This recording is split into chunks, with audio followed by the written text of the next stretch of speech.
Okay, so ready to dive into this kind of scary question. What if in like 10 years your job just doesn't exist anymore? Whoa, that got dark quick. Ha ha ha, yeah, I know, right? But don't worry, this isn't some end of the world prediction thing. It's about like really looking at how AI and automation are changing work, using the stuff you guys sent in. Makes sense. Yeah. So one article, Why Your 9 to 5 Job Won't Exist in 10 Years. I don't know. It just got to me. It talks about walking into a store, all these self-checkouts, no cashiers anywhere. It felt so weird, like straight out of movie almost, but also kind of creepy. Like, is this it? Is this the future where jobs just disappear? I think a lot of people feel that way. Honestly, with tech changing so fast, it makes sense to be a little freaked out that this time is different thing. The big debate about the future of work explained talks about this idea that every time something new comes along, we think this is the end of jobs. But it says, look at the data, look at history, not just the hype.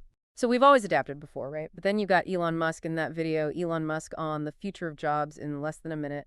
And he's basically saying human work will be pointless. Like he uses the word useless. Pretty bleak stuff. Musk loves to make a statement, doesn't he? But like you said, we've been here before. In that same article about the future of work, economists point out that in the 1920s with factories and then again in the 60s with computers, people were scared. But we found new jobs, new ways to work. Yeah, but isn't tech moving way faster now than back then? The article even talks about things like driving and speech recognition AI is getting good at those things way quicker than anyone thought. So maybe it really is different this time. That's a good point. No doubt AI is developing incredibly fast. And while we're figuring out if this time really is different, it's already having a big impact. Future of work.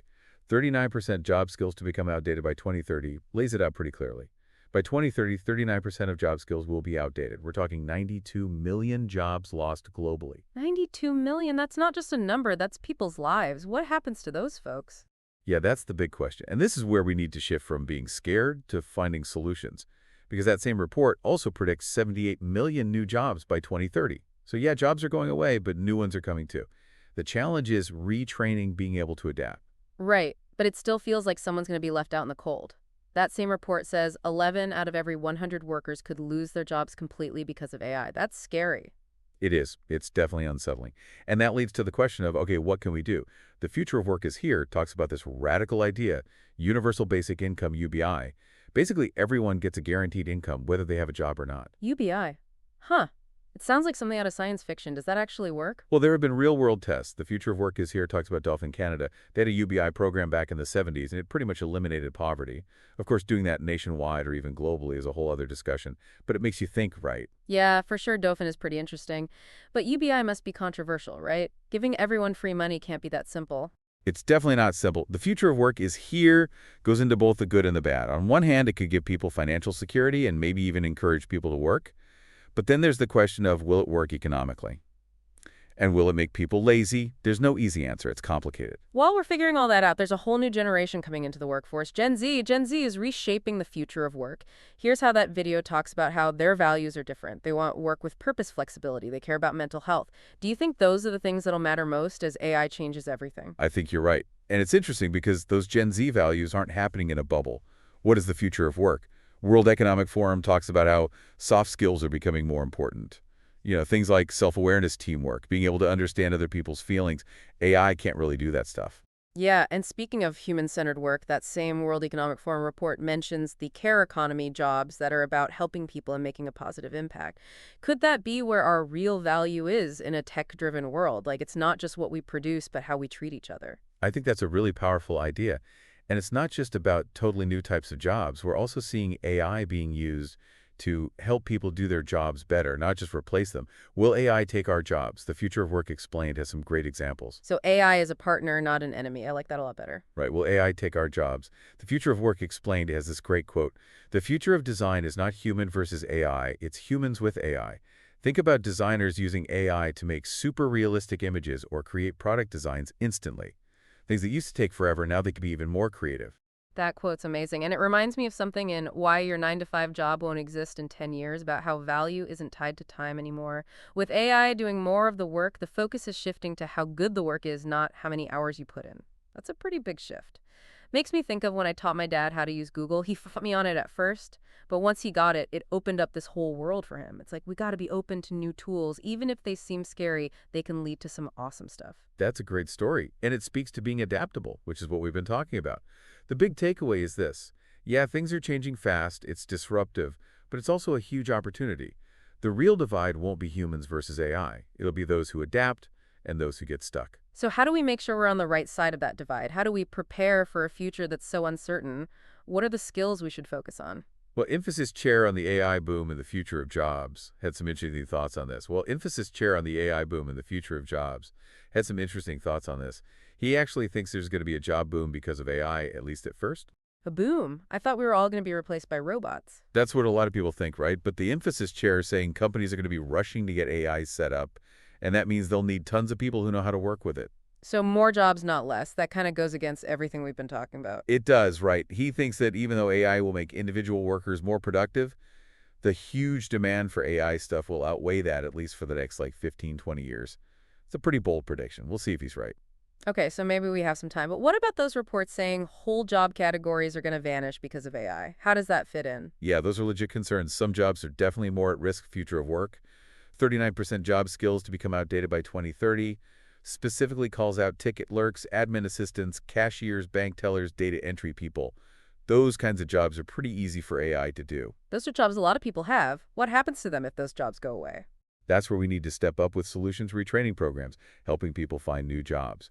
Even if there are new jobs, there's going to be a rough patch for some people, and we can't forget about them. It's not just about money either. Losing your job can really mess with your sense of purpose, like who you are. Totally. And that brings up the bigger question. If AI takes over a lot of what we think of as jobs, then what gives our lives meaning? Where do we find that sense of accomplishment? It's like what we were saying about Gen Z. They seem to be way more focused on finding work that has meaning, not just climbing the ladder. Yeah, it's interesting. Gen Z is reshaping the future of work. Here's how Keiki points out that they're not just looking for a paycheck. They want to know their work is doing good in the world. They also want flexibility, and they really care about mental health. It makes sense though, right? They've grown up with tech that lets them work from anywhere and be connected all the time. The old 9 to 5 office thing just doesn't work for them. And that fits in with what a lot of companies are starting to realize. What is the future of work? World Economic Forum talks about how important it is for employees to be happy and healthy. They're figuring out that happy workers are better workers. So maybe all this change is a chance to rethink work altogether, not just as a way to make money, but as a way to contribute and find something you really care about. I like that. And it's not just about regular jobs either. The gig economy, freelancing, starting your own thing, those are all giving people more control over their work and their lives. And tech is a big part of that too. Platforms like Upwork and Fiverr make it way easier to find freelance gigs and work with people all over the world. There are so many options now. Exactly. The future of work is probably going to be a mix of traditional jobs, gig work, and stuff we haven't even thought of yet. The key is being able to adapt and being open to new things. It's a lot to take in, but it's also pretty exciting. We could create a future of work that's better for everyone, more fulfilling, more flexible, more in line with what people actually want. But we've been focusing on the scary stuff. What about the good stuff? Is AI doing anything positive right now? Oh, totally. What is the future of work? World Economic Forum talks about some really cool stuff, especially in sustainability and doing good in the world. Like coral farming AI is being used to automate the process of growing coral reefs, which are super important for the oceans. It's amazing how tech can be used to solve some of the biggest problems we're facing. That's awesome. So it's not just about job losses. It's also about finding solutions. What else is coming down the line? What might work look like in 5, 10, 20 years? That's the big question, isn't it? We can't predict the future, but we can get ready for it. By always learning, being adaptable, and focusing on the stuff that makes us human, those things will always be valuable. Well, one thing that keeps popping up is this idea of AI helping us, not replacing us, using AI to make us better at what we love and free up time for more important stuff. It's like working with AI. Exactly. It's all about human-centered design. We have to be smart about how we develop and use AI, making sure it serves us, not the other way around. We don't want to end up in some sci-fi movie with robots taking over, do we? I'd rather avoid that scenario, but you're right. We have to think about the ethical side of AI, making sure it's used responsibly and for the good of everyone. Definitely. And that goes for how we use AI in the workplace, too. Remember that video, Will AI Take Our Jobs? The Future of Work Explained. They showed designers using AI to make their work faster and create amazing stuff. Instead of being scared of being replaced, they're using AI to be more creative and productive. I love that example, and it goes back to that quote, the future of design is not human versus AI, it's humans with AI. It's not about one winning, it's about working together. Right. The question is, are we ready for that? Are we ready to embrace this new way of thinking? Change is hard, I get it. It's natural to resist new things, but like you said, the world is changing whether we like it or not. That's true. And the people who adapt are the ones who do well. A big part of that is having a growth mindset, believing that you can always learn and improve even if you make mistakes. I love the idea of a growth mindset. It's about seeing challenges as opportunities, not failures. And it's not just for individuals, companies need to be adaptable too. Encouraging people to try new things, be innovative, and embrace new tech. If the whole company is on board with being adaptable, it makes it a lot easier for individuals to do the same. So we've got lifelong learning adaptability. What about that third thing, focusing on human-centered skills? This is where it gets really interesting. This is about what makes us human: empathy, compassion, communication, collaboration, creativity, critical thinking, problem solving. These are the skills that let us connect with people, understand them, and build real relationships. And those are skills that will always matter no matter how fancy tech gets. Actually, I bet they'll be even more important as AI takes over the boring stuff. Exactly. Instead of trying to beat machines at their own game, we need to focus on what makes us different, what makes us human. It's about using tech to make us more human, not less. Which reminds me of something from The Future of Work is Here. It talked about shifting from working to live to living for life, reclaiming our time and using it for things we care about, connecting with people, making a difference. That's a pretty big shift in how we think about things. And it's becoming more and more possible as tech frees us from the old way of working. It's about designing a life that's right for you, not just about your job title, and recognizing that your value isn't tied to how much money you make or how much work you do. That's so important, especially now when everything is changing so fast. So what does all this mean for people listening? How can they prepare for a future that's still being written? What can they do today to be ready for tomorrow? Those are the questions, right? And I think we got to be honest, all this tech stuff, it's exciting, but it could also make things worse. How so? Like, what do you mean? Well, one thing that comes up in a lot of these articles is inequality. The big debate about the future of work, explained, makes the point that even though new jobs have always popped up, they haven't always been good jobs or easy for everyone to get. We're already seeing this gap between tech people who are doing great and people in jobs that are easy to automate. Those folks are getting left behind. So as AI gets better, that gap could get even bigger. That's the worry. And it's not just about money either. It's about having a chance. If all the good jobs need you to have super specific skills and education, then what about people who can't get that? Like, we could end up with a world where only a few people get to succeed. So making sure everyone has access to education and training, that's going to be huge, right? Not just for individuals, but for Well, everyone. totally, we can't leave people behind. And that makes me think about the safety net. Like if millions of people lose their jobs because of robots, we need to be able to help them. Whether it's retraining or UBI or something else, we got to make sure people can still live a decent life while they're figuring things out. It's not just about money, though, right? Healthcare, housing, all that stuff matters, too. If people are going to adapt to this new world, they need the basics covered. You're right, it's bigger than just a paycheck. It makes you wonder if we need to rethink what work even means. Like if we decide our whole identity is based on our job, what happens when that job disappears? That's been bugging me this whole time. Honestly, it's a tough question, but maybe it's also a chance to change how we think about a meaningful life. I think so. Remember we talked about the care economy? Jobs that are about helping people and making a difference. Maybe those jobs will become even more important as AI takes over the stuff that's easy to automate. And it's not just about getting paid. Either volunteering, helping out in your community, being creative, those things can give you purpose, too. Exactly. Work doesn't have to be just about a job. It's about how we contribute to the world, no matter how big or small. So it's like we need a totally new way of thinking about work. It's not just about jobs and tech.